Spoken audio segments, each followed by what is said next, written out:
नसरापूर अत्याचार प्रकरणाची घटना ताजी असतानाच मंगळवारी सायंकाळी पुण्यात आणखी एक संतापजनक घटना घडली आहे।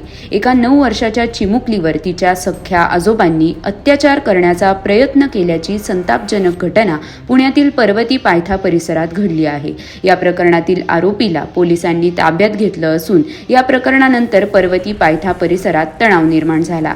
आज पर्वतीचे झोपडपट्टी एरियामध्ये एक 9 वर्षाची लहान मुलगीवर त्यांचेच सख्खे आजोबा म्हणजे मुलगीचे आईचे वडील यांनी जे आहे अतिप्रसंग करण्याचा प्रयत्न केलेला आहे। तात्काळ पोलिसांना माहिती मिळाल्यानंतर या ठिकाणी लगेच पोलीस आलेला आहे आणि जे आरोपी आजोबा आहे त्यांना ताब्यात घेतलेला आहे।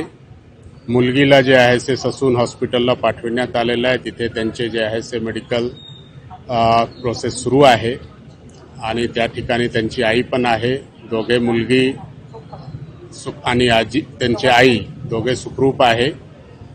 या ठिकाणी काही लोक गर्दी केलेले होते, त्यांना जे आहे आवाहन करण्यात आलेलं आहे की त्यांनी जे आहे ते या ठिकाणातून आपल्या घरी जावा, कारण की पोलिसला जे आहे ते कायदेशीर कारवाई करत आहे। अशा प्रकारच्या लोकांची गर्दी राहिली तर तिथे जे आहे ते पोलिसांना कायदेशीर कारवाई करण्यामध्ये अडचण निर्माण होणार आहे। तसेच याच भागाचे जे लोक आहे ज्यांना येणे जाण्यामध्ये पण अडचण होत आहे, कारण की थोडा ट्रॅफिकचा अडथळा झालेला आहे।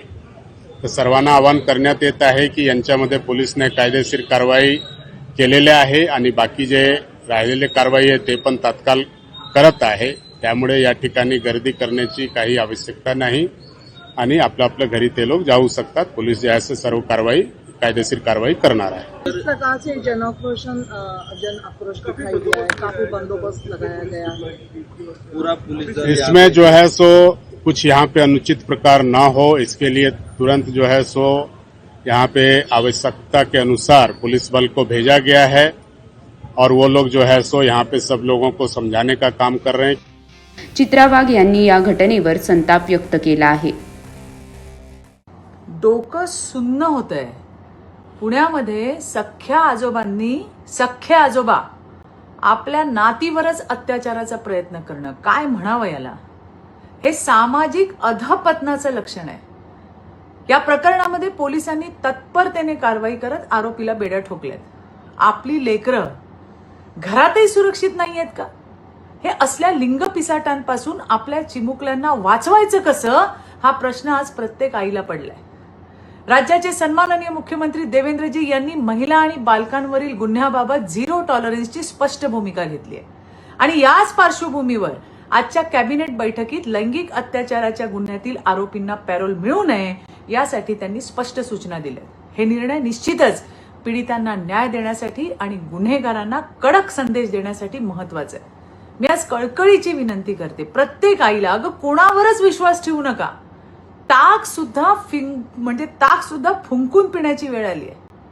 हा प्रकार घराच्या आत घडतोय, जिथं लेकरं सर्वात सुरक्षित असायला हवीत, तिथेच धोका निर्माण होतोय। काळजी घ्या। सुरक्षित समाजासाठी शासन आणि सजग नागरिक जेव्हा एकत्र येतील तेव्हाच अशा विकृतीला आपण आळा घालू शकू। धन्यवाद। जय हिंद, जय महाराष्ट्र, भारत माता की जय।